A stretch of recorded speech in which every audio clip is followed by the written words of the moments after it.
from my point of view, I mean, a lot of the reason Trump and the people around him have been taking these actions is it's perfectly true that, what you call the establishment or the deep state or sort of the permanent bureaucracy really did try to destroy Trump's administration after he was elected. In other words, you have an outsider being elected in 2016, somebody who was not validated by the party leadership, the Republican Party leadership, the Democratic Party leadership. And there really was a sense that they couldn't allow him to succeed. And so, for example, with Russiagate and with some of those policies, I mean, what the FBI, with some of these, domestic organizations did to try to cripple the Republican presidency, cripple Trump's presidency, was very wrong and very improper. The problem is, it's a question of like action and reaction. Because of these illegal actions that were taken against Trump in his first term, he decided to basically come in with his second term, surprisingly being reelected, and really destroy all power centers in D.C. that were not under his total control, which is a very dangerous step to take in terms of the American constitutional system. So, again, allowing, for example, Elon Musk's Doge to come in and just massively fire numbers of civil servants to sort of take over the bureaucracy. I mean, it's just something that's never happened before in American society. And really, a lot of it is very doubtfully legal. I mean, one analogy I really sometimes thought about, and, I'm not sure whether you would see the same thing, is when you have all of these 20-year-olds or 25-year-olds coming in and basically taking over government departments, on behalf of the national leader and trying to destroy all these other centers of power. A massive attack against the state bureaucracy, the state establishment, by young, sort of fervent individuals on behalf of the national leader. And, that has potentially very dangerous consequences in the United States. And I mean, some of the things, I mean, a lot of these, for example, a lot of these government bureaucracies are very inefficient. They waste a huge amount of money and everything like that. So, I mean, certainly they could be cut. But, I mean, the way they're being proposed cut right now is really not at all legal. In other words, Congress basically allocates money in the United States. That's their power, the power of the purse. And to have, for example, the president simply authorize a non-government official like Elon Musk to come in with, teams of people and just sort of take control of all these government departments, I mean, is just a very dangerous precedent for the future. I mean, the other thing about it is a huge fraction of American government spending that's at all discretionary is in the military. It's in the Pentagon. And America spends almost half of the world's entire military budget. And so if Trump and the people around him are not willing to cut the very inefficient military spending we have, it means they're not serious on the issue. In other words, cutting some of these other programs like USAID, I mean, it may or may not be a good thing, but the dollars involved are trivial compared to, for example, the money going to the Pentagon. And I mean, that's really what they should be focusing on. I mean, to take, for example, again, America spends such a gigantic amount of money on its military, and it doesn't really get much bang for the buck. I mean, the fact that we were not able to produce artillery shells for the Ukraine war when we were spending nearly $1 trillion a year on the Pentagon is just, completely outrageous. So, I mean, it's really a problem. One of the issues is that when administrations are out of power, groups of individuals develop ideological frameworks that, they believe the world is this way, and sometimes they correspond to reality and sometimes they don't. And then with Trump, he basically is allowing these people to implement these policies, many of which are just entirely irrational. So, it's not clear what, will end up happening. I mean, with the American government. I mean, when you suddenly come in, fire enormous numbers of government officials, regardless of their quality of the work, regardless of what they've done, regardless of whether they're competent or not, I mean, you really have potentially a very negative impact on the functioning of the American government. What's happening is basically you have a very sharp division of opinion. You have basically roughly half of the American public that strongly supported Donald Trump. because they, hated the people he was opposed to. And you have about half of the American public on the other side. And so, the question is, if these policies, the Doge policies and the other things like that, have positive effects on the American government, on American spending, on American taxes, then, people will be satisfied with it.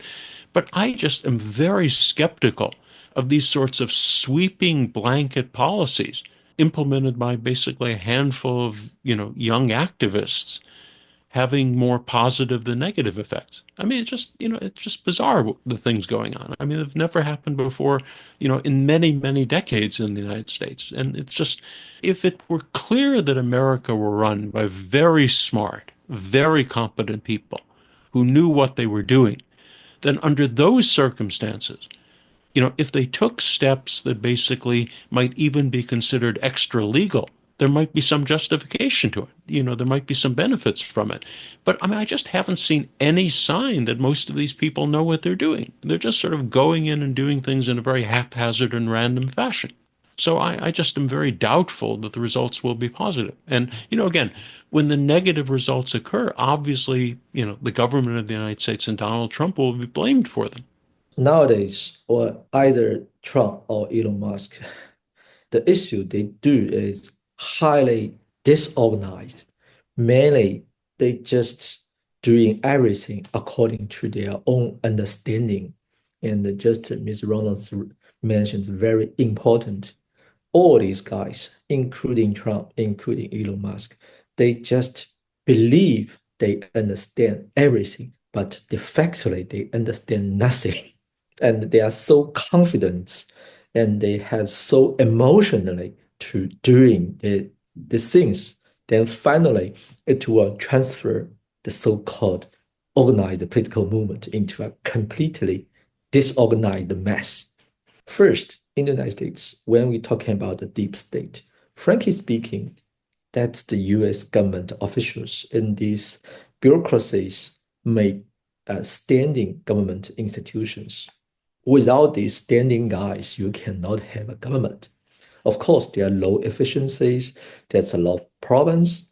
You need to do it very carefully and sophisticatedly rather than just cut this off, cut that off, like a political campaign. Let's take example that the latest conflict between Elon Musk and Marco Rubio on the Department of State. Before Rubio became the new state of secretaries, he can support Elon Musk to challenge the so-called deep state inside the state bureaucracy systems, which means they are not my guys. And your challenges, you're calling for a radical reforms of these bureaucracy systems will providing me advantages. When I enter this department, I have the opportunities to reorganize it, and you will helping me to countering those traditional bureaucracies and make them more easy to avoid my new orders. But when Mark Rubio got his office and Elon Musk want to continue his radical reforms, then the conflict emerged. Who is the real leaders of this department? If the Mark Rubio is the leaders, he will not allow that Elon Musk become the new orders, become the man can deliver the orders to the Department of State employees bypassing Mark Rubio's agreement. That means this internal power conflict break out inside Trump's teams. But to Elon Musk launched this movement, have his own ideas and his own requirement. It's very clear he has at least three goals. The first, he wants to deregulations for his own companies. He has a very personal own interest to push forward the deregulation process selectively, which will make his own companies got the most part of these benefits during that process. And the second, Elon Musk has his own ideas how United States should be governed. He belongs to the groups, which means the cynical right wings. These guys Their real idea is an anarchy world, which means they did not believe any authorities or any kind of the governments. They believe that they are the only supermans, has enough intelligence to governance the normal peoples, not only inside the United States, but maybe also maybe the world. And the federal government is nothing more than a kind of agent. And these guys will stand beside and use the very advanced, sophisticated tools, machines represented by the artificial intelligence to governance those stupid mass peoples. These are completely different story or scenarios comparing to the way that the United States nowadays is de facto running. To launch that dreams, Elon Musk needs to do one thing. That means completely destroy the reputation of federal government of the United States inside the US normal peoples. So that's what we see that the Dodge Department did during the process.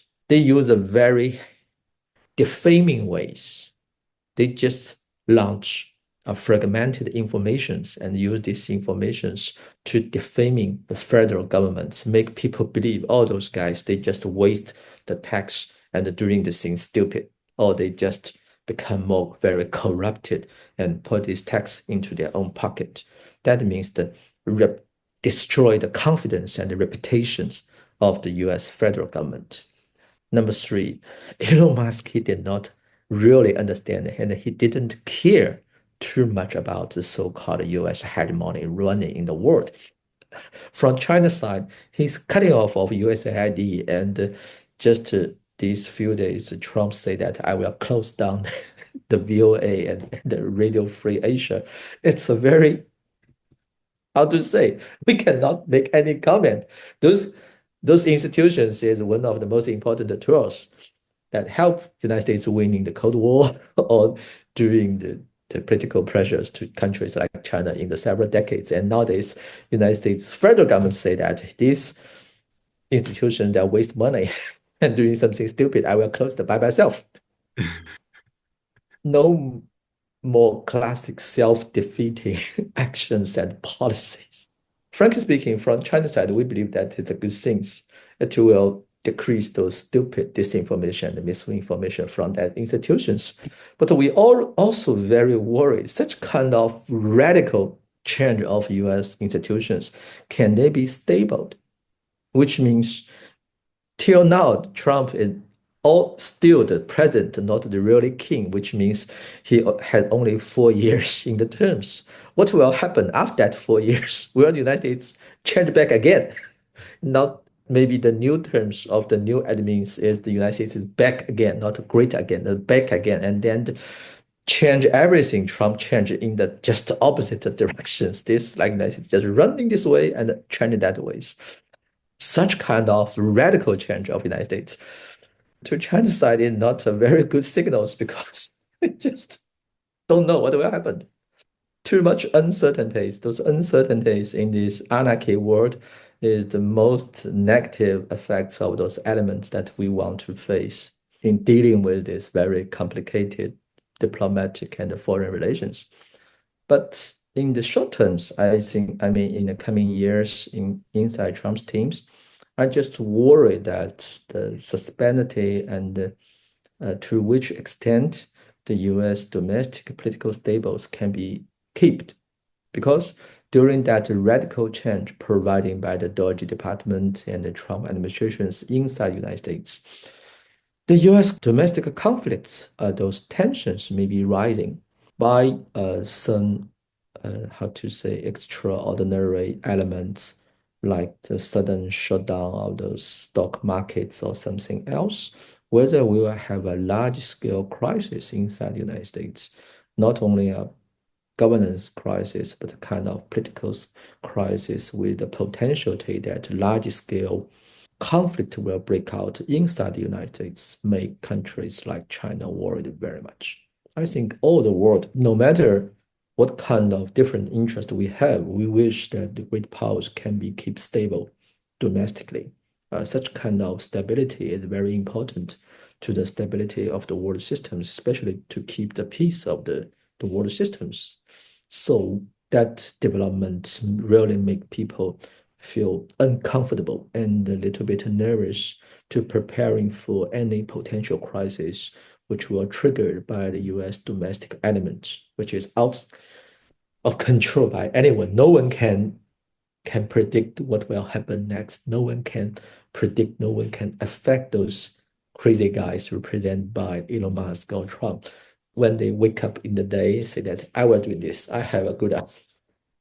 Like this, the world just feel crazy. 妈妈是我的心肝宝贝，她值得最好的。